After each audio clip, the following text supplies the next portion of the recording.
Hello, dear viewers.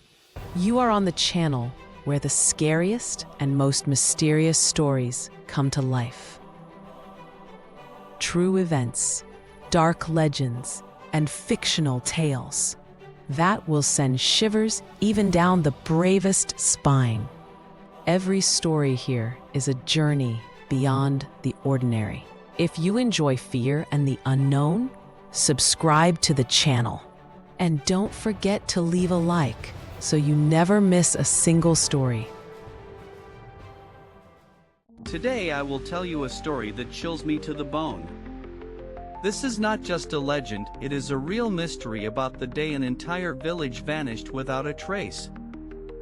Don't forget to subscribe and hit like. Stories like this must be remembered, so we never forget the shadows that sometimes fall over ordinary lives.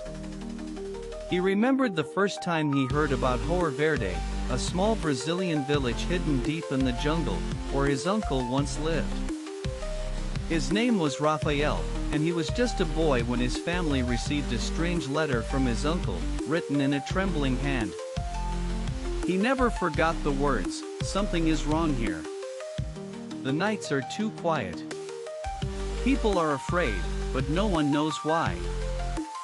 He begged his parents to let him visit Hoer Verde that summer, eager to see his uncle and the mysterious village for himself. He arrived by boat, the river winding through dense green walls of trees, the air thick with the scent of earth and unknown flowers. He saw the village appear suddenly on the shore, neat houses, gardens, smoke rising from chimneys, children playing in the dusty street. He ran to his uncle's house, but found only silence. The door was open, food left on the table, but no sign of his uncle.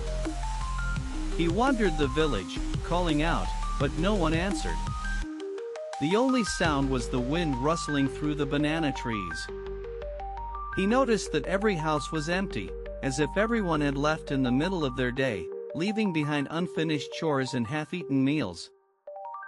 He felt a chill run down his spine as he realized he was completely alone in a place that should have been full of life. He searched for clues, finding a radio still playing quietly in one home, a pot of water boiling away on a stove in another. He saw a dog sleeping on a porch, but it didn't wake up when he approached. Its body was cold, and he realized it had died recently. He checked the schoolhouse and found a message written in chalk on the blackboard, "There is no salvation." He felt panic rising in his chest, but forced himself to keep searching, desperate to find anyone who could explain what had happened. He found a shotgun leaning against a fence, recently fired, but there was no sign of a struggle or blood. He remembered his uncle's warning and wondered if something supernatural had swept through the village, taking everyone away. He searched the gardens and fields, but the crops were untouched, and there were no footprints leading away from the village. He checked the church, expecting to find people praying or hiding, but it was empty, candles still burning on the altar. He called out for hours, his voice echoing off empty walls, but only the birds answered, their songs strangely muted. He tried to make sense of it all, but his mind raced with fear and confusion, unable to accept that an entire village could simply disappear. He remembered stories of curses and spirits from his childhood, and wondered if Hoer Verde had become another ghost story. He spent the night in his uncle's house, unable to sleep, listening to the unfamiliar silence pressing in from all sides. He woke at dawn, hoping to find someone had returned, but the village was still deserted, the air heavy with dread. He gathered his courage and walked to the edge of the jungle, looking for any sign of where the villagers might have gone.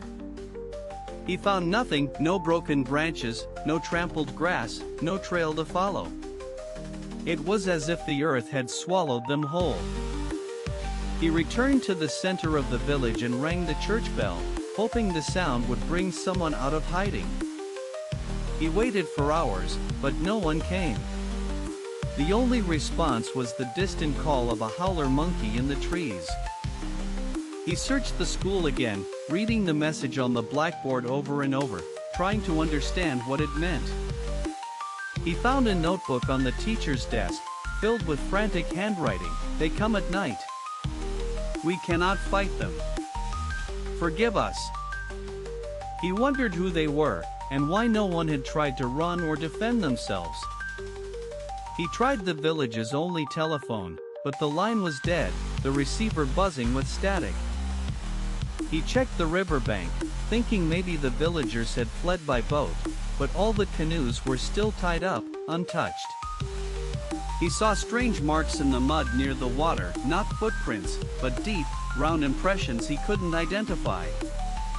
He felt eyes watching him from the jungle, but when he turned, there was nothing but shifting shadows and tangled vines.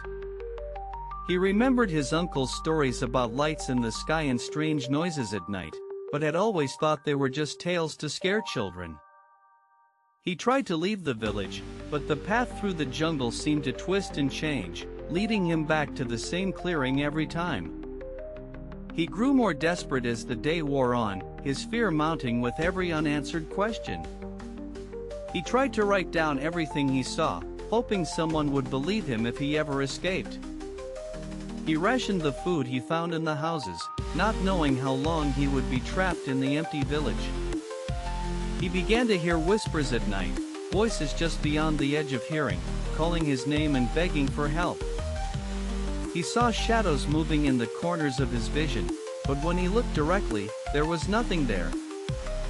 He dreamed of his uncle, standing at the edge of the jungle, warning him to leave before it was too late. He woke each morning more exhausted, his nerves frayed by fear and loneliness. He tried to signal for help by lighting a fire, but the smoke seemed to vanish into the sky without a trace. He began to doubt his own sanity, wondering if he had imagined the entire village, or if he was the one who had disappeared. He found a photograph in his uncle's house, showing the villagers smiling at a festival, their faces now lost to time. He stared at the faces, trying to memorize them, not wanting them to be forgotten like so many others. He heard footsteps outside at night, slow and deliberate, but when he looked out the window, the street was empty. He tried to pray, but the words caught in his throat, his faith shaken by the horror of what he had witnessed. He wondered if the village was cursed, doomed to repeat its fate for anyone who entered. He began to lose track of time, the days and nights blending together in a blur of fear and confusion. He marked each day on the wall, determined to leave some record in case he vanished too. He heard the church bell ring by itself one night, the sound echoing through the empty streets. He ran outside, hoping to see another survivor, but found only the empty bell tower, swaying in the wind. He saw lights in the sky one night, bright and silent, moving in patterns he couldn't explain. He watched, mesmerized and terrified, as the lights hovered over the village, then vanished into the jungle. He wondered if the villagers had been taken by something not of this world, their disappearance forever unexplained. He wrote a final letter to his family, describing everything he had seen, and left it on his uncle's table. He packed his bag and tried one last time to find the path out, following the river upstream as far as he could. He stumbled through the jungle for hours, the sun setting behind him, the village finally disappearing from view. He emerged onto a road, weak and exhausted, and flagged down a passing truck, desperate to escape the nightmare. He told his story to the authorities, but when they returned to Hoer Verde, the village was gone, swallowed by the jungle. He was the only one who remembered, the last witness to a mystery that would never be solved. He never returned to Hoer Verde, but the memory of that silent, empty village haunted him for the rest of his life. He shared his story so others would know, so the lost would not be forgotten, and so the shadows would not win. Until next time, take care of yourselves and your loved ones, and never forget the places where the world's greatest mysteries still hide.